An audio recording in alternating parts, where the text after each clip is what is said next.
എനിക്ക് വലിയ വിവരമൊന്നുമില്ല സഹോദര. ഞാൻ ഈ വിഷയവുമായി വളരെ കുറച്ച് ആളുകളോടെ സംവാദം നടത്തിയിട്ടുള്ളൂ. ഒന്ന്, ഈ വിഷയത്തിൻ്റെ തലതൊട്ടപ്പനായ NV സാലിമുമായി 2 മണിക്കൂറോളം സംവാദം നടത്തിയിട്ടുണ്ട് സൗദി അറേബ്യയിൽ വെച്ച്. മനസ്സിലായോ? പിന്നെ ഞാൻ വളരെ നിങ്ങളുടെ ഏറ്റവും വലിയ ആചാര്യനായ ഫൈസൽ മൗലവിയുമായി ഏകദേശം ഒരു 10 വർഷത്തിന് മുമ്പ് പുത്തനത്താണി നിങ്ങളുടെ ദേവാ സെൻറ്ററിൽ വെച്ച് ഒരുപാട് ആളുകളുടെ ഇടയിൽ വെച്ച് സംവാദം നടത്തിയിട്ടുണ്ട്. മനസ്സിലായോ? പിന്നെ നിങ്ങളുടെ വലിയ ഒരുപാട് പണ്ഡിതന്മാരുമായി, ഒരുപാട് സലാഹികളുമായി, ഒരുപാട് നിങ്ങളുടെ ഭാഗത്തുള്ള പണ്ഡിതന്മാരുമായി സംസാരിച്ചിട്ടുണ്ട്, സംവാദം നേരിട്ട് നടത്തിയിട്ടുണ്ട്. അതുപോലെ തന്നെ നിങ്ങളുടെ ഒരു ജില്ലയുടെ കൺവീനറായ വലിയ ഒരു നേതാവായ അദ്ദേഹത്തിൻ്റെ വീട്ടിൽ പോയി ഞാൻ അദ്ദേഹത്തോട് ഈ വിഷയം സംസാരിച്ചിട്ടുണ്ട്. അദ്ദേഹം പറഞ്ഞെന്താണെന്നറിയോ? ജിന്നിനോടുള്ള ദായത്തോട്ടൊക്കെ ശിർക്ക് തന്നെയാണ്, പക്ഷേ അത് പറഞ്ഞാലും അബ്ദുറഹ്മാൻ സൽഫിനെ പുറത്താക്കും, അതുകൊണ്ട് ഞാൻ ഇഷ്ടത്തേക്ക് പോകുന്നതെന്നാണ് പറഞ്ഞത്. മനസ്സിലായി? അയാളുടെ വീട്ടിൽ പോയി സംസാരിച്ചപ്പോൾ നിങ്ങളുടെ ഒരുപാട് പണ്ഡിതന്മാർ എന്താ വേണ്ടേ? കുഞ്ഞു മുഹമ്മദ് മദനി പറപ്പൂർ എന്താ പറഞ്ഞത്? അത് പറഞ്ഞവരോട് ചോദിച്ചോളൂ. എനിക്ക് ആ വിശ്വാസമില്ല, അതെല്ലാം ശിർക്ക് തന്നെയാണ് എൻ്റെ വിശ്വാസം.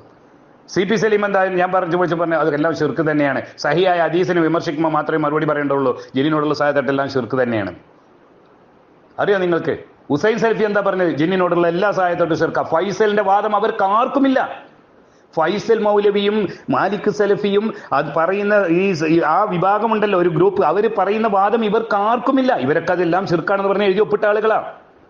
PN അബ്ദുൽ ലത്തീഫ് മൗലവി എന്താ എല്ലാം ശിർക്കാണെന്ന് പറഞ്ഞ് KJUവിന്റെ ഫത്വയിൽ ഒപ്പിട്ട ആളാ, ഇന്ന് വരെ തിരുത്തിയിട്ടില്ല. അത് തിരുത്തിയത് സക്കരിയ സലായും അതിന്റെ കൂടെ പോകുന്ന നിങ്ങൾ പൈസയിൽ കുറച്ച് ആളുകളാ. പക്ഷേ അപ്പൊ നിങ്ങൾ ചോദിക്കും എന്തുകൊണ്ടാണ് ഇവരൊക്കെ അവരുടെ കൂടെ നിൽക്കുന്നത്? കുഞ്ഞു മുഹമ്മദ് മദനി ബർപ്പൂരി ഞങ്ങളുടെ ലജനയുടെ നേതാവല്ലേ? അല്ലേ? PN ഞങ്ങളുടെ നേതാവല്ലേ? ഹുസൈൻ സൽഫി ഞങ്ങളുടെ സ്റ്റേജിലല്ലേ പ്രസംഗിക്കുന്നത്? അല്ലേ?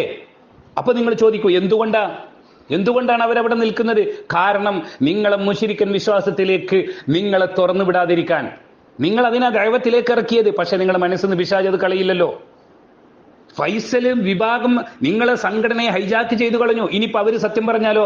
അവരൊക്കെ അവരൊക്കെ KNMന്റെ ആളുകളാണ്, ഹദീസ് നിഷേധികളാന്ന് പറഞ്ഞാൽ അവരും തട്ടും. ഈ സംഘടനയുമായിട്ട് ഫൈസലാണ്ട് പോകും, ഫൈസലും കൂട്ടരും. എന്നിട്ട് ഇവിടെ ജിന്നിറക്കൽ ചികിത്സയും ജിന്നുവാദവും ജിന്നും പിശാചിനെ വിളിച്ച് തേടുന്ന ഒരു സമൂഹത്തെ വാർത്തെടുക്കും.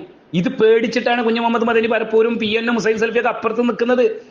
ഞാൻ ചോദിക്കട്ടെ, ഫൈസൽ മൗലവി പറയുന്ന വാദം അവരെവിടെയെങ്കിലും ഒരു സ്റ്റേജിൽ ഒന്ന് പറയട്ടെ. ഫൈസൽ മൗലവി ഓതിയ ആയത്തുണ്ടല്ലോ സൂറത്ത് അന്നാമിൽ 128, ഒന്ന് അവർ ഓതട്ടെ. അത് ശരിയാണെന്ന് അവർ പറയട്ടെ. ജിന്നിനോട് സഹായം തേടുന്ന മനുഷ്യനെ സംബന്ധിച്ച് അദൃശ്യബോധികമായ ജിന്നുകളോട് മനുഷ്യൻ നടത്തുന്ന സഹായാർത്ഥന എല്ലാം ശിർക്കല്ലെന്ന് ഫൈസൽ മൗലവി എഴുതിയ ആ ഒരു സംവാദ വ്യവസ്ഥ ഒന്ന് എഴുതി അത് ശരിയാണെന്ന് പറഞ്ഞ് അവർ ആയത്തൊന്ന് ഓതട്ടെ.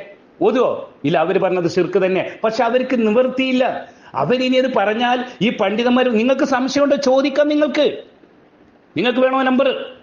നിങ്ങൾക്ക് പോകാം കുഞ്ഞു മുഹമ്മദ് മദനി പരപ്പൂരിന്റെ അടുത്ത് ചോദിക്കാം. ഈ വിഷയത്തിൽ KNM പറയുന്നതാണോ ശരി, അതോ ഫൈസൽ മൗലവി നടത്തിയ സംവാദ വ്യവസ്ഥയാണോ ശരി? ചോദിച്ചു നോക്കൂ നിങ്ങൾ. അവർ പറയും മനുഷ്യനെ സംബന്ധിച്ച് അദൃശ്യബോധ്യമായ ജിന്നിനോട് മനുഷ്യൻ നടത്തുന്ന എല്ലാ സഹായത്തിനും ശിർക്കാണ്. ഫൈസൽ ഓതിയ ആയത്തും തെറ്റാണ്. അതിന് ലോകത്താരും അങ്ങനെ പറഞ്ഞിട്ടുമില്ല, ഒരു മുഫസ്സിറും പറഞ്ഞിട്ടില്ല. അത് ശിർക്കാണ്. സഹായത്തേട്ടങ്ങളാണോ ജിന്നിനോടാണോ ശിർക്കാണ്? അവർ പറയും. PNനോട് ചോദിച്ചു നോക്കൂ, അദ്ദേഹം ഒപ്പിട്ട് കൊടുത്ത ആളാണ് ശിർക്കാണെന്ന്, ഇന്ന് വരെ തിരുത്തിയിട്ടില്ല. CP സലീമിനോട് ചോദിച്ചു നോക്കൂ, ശിർക്കാന്ന് പറയും. ഹുസൈൻ സൽഫിയോട് ചോദിച്ചു നോക്കൂ, ശിർക്കാന്ന് പറയും. പക്ഷേ അവര് ഇപ്പൊ നിങ്ങളുടെ കൂടെ നിൽക്കുന്ന എന്തുകൊണ്ടാ? നിങ്ങളെ ശിർക്കിലേക്ക് കൊണ്ട് കൂപ്പ് കുത്തിക്കാൻ ഒരു വിഭാഗം ഇവിടെ ഉണ്ട്. നിങ്ങളുടെ ഫൈസലടക്കമുള്ള ടീം പച്ച ശിർക്കിലേക്ക് നിങ്ങളെ കൊണ്ടുപോകും. നിങ്ങളെ രക്ഷിക്കാൻ വേണ്ടി അവരപ്പുറത്ത് നിൽക്കുന്നത്. ഇത് വെറുതെ പറയുന്നതാണെന്ന് നിങ്ങൾക്ക് തോന്നുന്നുണ്ടോ? വരാം, ഞാൻ നിങ്ങളുടെ കൂടെ വരാം. ഈ പറഞ്ഞ പണ്ഡിതന്മാരുടെ അടുത്തേക്ക് മുഴുവനും ഞാൻ വരാം നിങ്ങളുടെ കൂടെ. എന്നിട്ട് നമുക്ക് നേരിട്ട് ചോദിക്കാം ഈ വിശ്വാസവും ഈ വാദവും അവർക്കുണ്ടോ എന്ന്. അവരൊരു സ്റ്റേജിലെങ്കിലും ഒന്ന് പറയട്ടെ ഫൈസൽ മൗലവി പറയുന്ന ഈ വാദം.